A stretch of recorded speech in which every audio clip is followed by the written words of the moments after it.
Fact or fiction? J-Mac, I'm starting with you.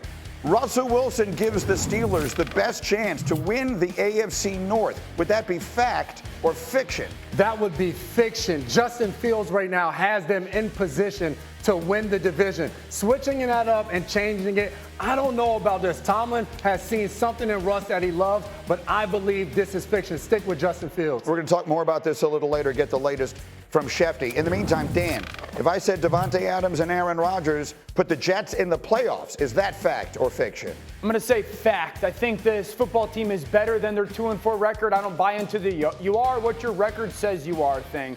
There's ways to win and there's ways to lose, and they have found ways to lose. I think he makes everybody on their offense exponentially better, and his addition is meaningful.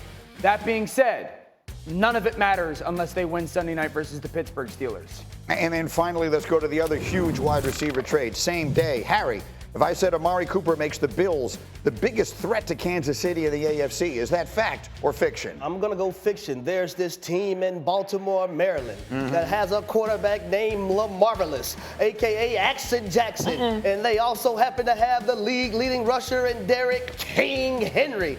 And that's the biggest threat to the Kansas City Chiefs right now. I'm with you. I think Kansas City is the biggest threat to Baltimore, and maybe the way that you look at it, despite the records. Schefter, take us through the Amari Cooper of it all, because that one, you know, the world was still kind of reverberating with the Davante Adams thing, and then boom, the 1-2 punch comes in with Amari Cooper getting traded. Well, we go back to the summer, and the Browns had a trade in place to trade Amari Cooper to the 49ers, and that was the first sign that they didn't have a long-term commitment with Amari Cooper. They reworked his contract and paid him some money to lower his cap number this year, which made him eminently more tradable. And one of the reasons that the Buffalo Bills couldn't trade for Davante Adams, frankly, was because they couldn't afford him and they were unwilling to pay the price. But the trade for Amari Cooper here, he's going to count against the Bills cap for about $800,000. It's a bargain compared to Davante Adams, who came in with an $11.6 million cap number. Cooper was very affordable to Buffalo. Adams was not. And so the Bills know that maybe Adams might not be quite as accomplished as Davante Adams, but he's been a Pro Bowl receiver. He's been very productive, and they are happy to have a downfield threat for Josh Allen that, like we're talking about Davante Adams, should open up things for everybody else on offense. Yeah, McAfee's FaceTiming me right now, and I have no idea why, but I think Buffalo. McAfee, we're on the air for crying out loud. He does this all the time. I think there's three teams that are the top of the AFC: Houston, Baltimore, Kansas City. Buffalo was not part of that group until this move. I think this move puts Buffalo in there. Number two, Josh has not been good throwing the ball downfield. This helps that. Stephen A. is FaceTiming me. I don't know why he does that all the time. But, yeah, I like the Amari Cooper trade as well. I think him on one-on-one situations is fantastic. I'm just trying to copy Dan and talk about people that are FaceTiming me. Oh, so now we're just playing really the famous people are trying to get in touch with us game here? Yeah. This is a thing with Pat right now. He doesn't Aaron Rodgers is FaceTiming me. I told him to lose my number. All right, let's do it. He's been on it today. It is time for That Boy Bad. Roll the open. Please. Boy bad. Oh, no. Man, that boy bad. That boy bad. Boom. Oh, damn, Greeny. That boy bad. That boy bad. My goodness, Greeny. That boy bad. So watch it. Come here. I'm going. Oh, my goodness. That boy bad. Let's do it again. That boy bad. All right, we got to get Schefter in on this thing because, A, we have a prop. B, Schefter he's busy texting here, but everyone loved the way you did That Boy Bad last week. It was My wife, as I was leaving this morning, my wife was saying, practice that move. What did you say to her? Fine. Happy home is a great home. Happy home is a great home. That's funny. My wife hasn't said that to me in years. All right, go. All right, here we go, y'all. I got a fishing pole because they like to fish up there in Pacific Northwest. Dylan Gabriel, that's exactly what he did. Throwing for 341 yards, 2 touchdowns, and the fish is number 10 in the white jersey. So you throw that hook out there and you go get him. Nice ball, fade ball to Evan Stewart. Here's Tez Johnson right here. Look at the bottom of the screen. There's number 10. There goes the fish. Touchdown. Then we throw the fishing pole down. We're going to go to the ground. 3rd and 2, zone read. Dylan Gabriel, I'm standing right back there in the end zone. And I said, God, dog, look at that boy go. Dylan Gabriel, y'all, that boy bad. Okay, next on the list, we have Brian Branch. BB, not BB King, not BB and CC Winans. We're talking about Brian Branch. Great job playing in between number 1 to the sideline, going back and get that interception. Arrived to the football ball. Boom! Nice punch out. Turnover. There we go. And then last but not least, this guy can play all over the field. We got him center field in the middle, picked off Dak again. Wow, he asked coach before the game if he balled out, can he break the team down? Exactly what he did, y'all. Brian Branch, that boy bad. And last but not least, can we give these young quarterbacks patience? Yeah. Caleb Williams is finally finding his way. Talk to him, Harry. All these touchdown passes he had across the pond. I like to fake the screen to the left, fake the screen to the right. San Francisco run this play all the time. He hits Cole Kmet for a touchdown. Great job treating DB like a stepchild. Talk to him, Harry. That's exactly what he did. But then, like the little dip route, back shoulder, location of the ball is everything here. Last but not least, goal line fade. Keenan Allen said, I am here. Y'all, Caleb Williams, that boy bad. Very quickly, I love everything about it. The Caleb Williams thing is hilarious because people are saying he's finally getting it. I know that you didn't. He's played 6 games, right? Like we talk about this like that's a long time already. He's getting it fast. Jaden Daniels ruined it for everybody else because CJ Stroud did. But even Stroud, people forget, struggled the first couple of weeks of his rookie season. Like we expected Caleb Williams, if he wasn't brilliant in September of his rookie year, we started talking about him being a disappointment. He looks spectacular now, and it's still October of his Let me say rookie this. season. That dip route that he threw to Keenan Allen, like some quarterbacks who don't get it early would have tried to throw that ball over top. It would have got picked off or batted down. But hit him on the back shoulder to make sure his guy and only his guy can catch it.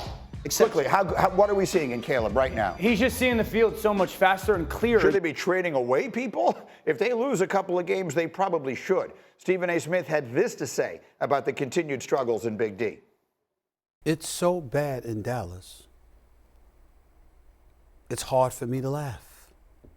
And you know how much I love laughing about those Cowboys. It's bad. There are Jerry Jones. There is no way around it. That's my Libra buddy. You know that. Horrible job. Did nothing this offseason. So, I mean, look how painful that was for Stephen A. to say. Someone check on Stephen A. and make sure that he's okay with it. I mean, it's that bad, right? Like, Danny, we talked about it obviously on Monday, and as the week has gone on and you have looked at the film even more carefully, what people have told me is it actually gets worse the more you watch it. And there's nothing that's going to come save the Cowboys. Their roster is realistically the worst it's been since Dak Prescott has been their quarterback. Accumulation of talent-wise, this is their worst roster they've had in close to a decade. That's why a trade is not going to save this football team. They've been outrushed by 400 yards in 6 games. No one person is going to change that. They don't do a single thing offensively well. They're bad in explosive plays. They're bad on first downs. There's no explosive pass game part to their offense right now other than a play or two from CeeDee Lamb and Dak Prescott running a go route. That's quite literally all that they do. So there's nothing that's going to fix this football team. Their schedule is absolutely brutal. I think Dallas, and I said this, Greeny, the day after they got dump trucked by the Packers, brace for reality. You're staring at, unless you steal a win or two, 5, 6, 7 wins max as a football team. Look at that. Look at that schedule. They're going to win in San Francisco? That's a tough match. They're going to win in Atlanta? I don't think so. No. Home for Philadelphia? That's a coin flip right now. Texans at home? Tough one. At Washington? They might score 40. I mean, let me tell you something. Correct. Yeah, to be clear. Hey, this is a bonanza for Stephen A. Smith. The roster's not as talented as people thought. This team is so far from the team that won 12 games in a row. They're 12 3 years in a row. By people, you mean the owner. That's the problem, is that many of us did see this coming. I said this all summer long. You said it all summer long. They haven't gotten better. It wasn't hard to see, They right? just got more expensive. They didn't make any improvements. He talked about being all in, but he didn't actually do anything that made them all in. By the way, we spent a lot of time this week going after Nick Sirianni for going after fans. And Jerry Jones got saved by the fact that there were 3 trades that went down on a day where he went after a radio host and essentially said, I can get you out of here if you don't start asking questions the way that I like them asked, considering that I'm paying these employees. And that got kind of pushed to the side because of all the NFL trade activity. But we've had two people in the NFC East go after other people this week. One's gotten the lion's share of the attention, and Jerry Jones hasn't. No, we've talked about it here. And look, that was beneath him. That's how I described it. But the reality of it is that felt like a person who recognizes, like the first place you get defensive is when everyone's criticizing you and they're right. Like if people are criticizing you and you know they're wrong, then there's something inside of you that it just doesn't bother you that much.